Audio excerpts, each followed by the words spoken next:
sorti un nouveau single. Non, pas de bonjour, pas de vidéo pour un mois, je sais. Non, mais c'est bon, y a pas de problème. Metallica a sorti un nouveau single et ils vont sortir un nouvel album. Putain, enfin! Et oui, Metallica a sorti un nouveau single qui s'appelle Hardwired et qui est sorti il y a cela une semaine et comptabilise déjà plus de 6 millions de vues sur YouTube. Ce qui montre que tout le monde attendait ce nouveau single et aussi ce nouvel album qui s'appellera Hardwired Self-Destruct et qui sortira le 18 novembre partout dans le monde. Je disais que ça faisait longtemps car Metallica n'a pas sorti de nouveaux singles et de nouveaux albums depuis plus de 8 ans. Ouais, mais il y avait aussi Loulou avec Lou Reed. Mais ça c'est de la merde, ferme ta gueule. Donc je disais que Metallica n'a pas sorti de nouveaux albums depuis Death Magnetic en 2008. Donc du coup, on commence à en avoir marre d'attendre. Et donc du coup, qu'est-ce que j'en ai pensé de ce single? Osef. Staline. Voilà, merci. Me faites pas dire ce que j'ai pas dit. J'ai pas dit que le morceau était nul. Je dis juste que la principale raison pour laquelle j'aime pas ce morceau, je vais la dire après, car je vais d'abord parler des membres par membre dans le morceau et on commence tout de suite par Lars Ulrich à la batterie. Lars Ulrich est pour moi un batteur très bon mais aussi très surestimé.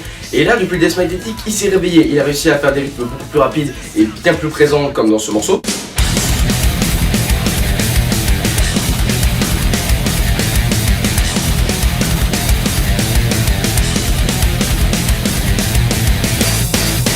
Et comme témoignage de son réveil, il utilise la double pédale et il utilise même très rapidement. Et on pourrait dire qu'ils vont pas faire ce morceau en live, qu'il y a déjà plusieurs morceaux de la discographie de Metallica qui ne sont plus faits en live, juste parce que Lars ne peut plus suivre au niveau de la double pédale. C'est con.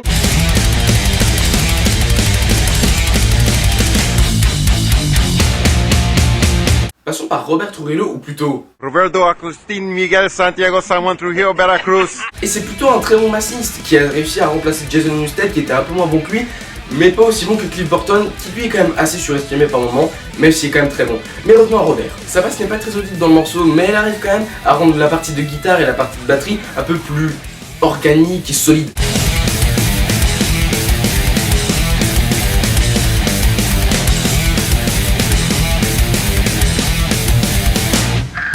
Passons par James et son chant.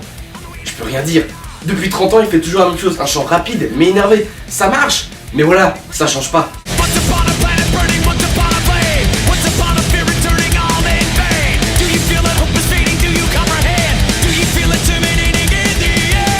Oh mais t'as vu, il dit aussi les paroles qu'il y a dans Tenacious D. Regarde, regarde.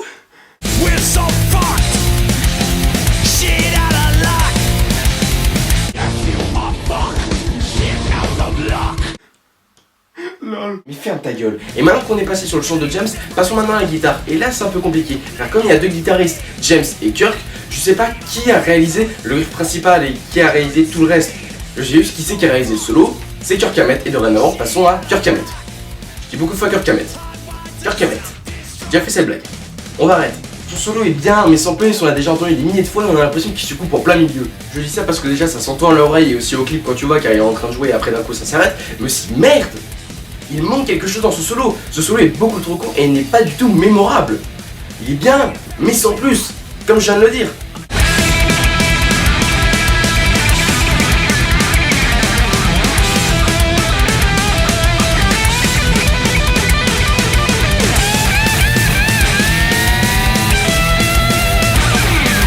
Et maintenant passons à ce qu'on retiendra forcément le plus dans ce morceau, le riff de guitare principal. Le riff est très bon, il reprend l'ambiance et la rapidité des premières années de Metallica, donc les 4 premiers albums où ils étaient dans le thrash metal pur et dur, tout en reprenant le son heavy qu'ils avaient dans les années 90 comme avec leur Black Album ou avec Load and Reload, mais bon ça, c'est un peu plus compliqué.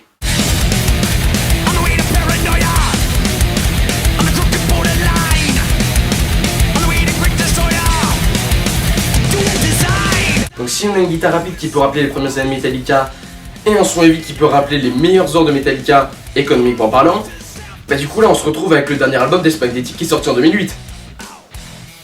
Ah merde. Mais oui c'est ça le problème. Cet album, c'est Death Magnetic 2.0. Ce morceau beaucoup trop court par rapport à ce quoi Metallica nous avait habitué précédemment ressemble beaucoup trop à Death Magnetic. D'accord, c'est le morceau d'intro du double album, mais quand même, c'est Death Magnetic. Il y a tout un passage à partir du minute 40 qu'on a entendu des milliers de fois dans Death Magnetic. Je sais que je dis beaucoup de fois Death Magnetic, mais en même temps cet album c'est Death Magnetic 2.0 caché sous un autre nom, Hardwired to Self-Destruct. Je sais que j'ai un accent de merde, mais je m'en fous. Ça m'énerve. C'est vrai que cet album va pas non plus ressembler entièrement à cet album, car cet album va durer 1h20, c'est un double album composé uniquement de 10 à 12 morceaux si je me rappelle très bien. Donc du coup ça va tous être des morceaux très longs. Donc du coup ce morceau c'est l'exception à la règle. Mais quand même, ce morceau ressemble beaucoup trop à Death Magnetic, et il faut que j'arrête de dire cette phrase. Donc du coup j'ai pas d'attente pour ce nouvel album qui sortira le 18 novembre. J'ai plutôt une grosse frayeur. Me dire que merde, ça fait 8 ans qu'on attend cet album. Peut-être pas 8 ans parce que moi j'écoute pas Metallica depuis 8 ans. Mais ça fait 8 ans qu'on attend un tout nouvel album. Qu'en 2011 il nous avait sorti un album avec Lou Reed qui était conceptuel mais sans plus. Merde, 8 ans pour nous ressortir la même chose. La même bonne chose certes, mais la même chose. Non, faut pas faire ça. Si ça fait 8 ans qu'on attend un tout nouvel album et qu'on en ressort la même chose, bah ça en vaut pas la peine.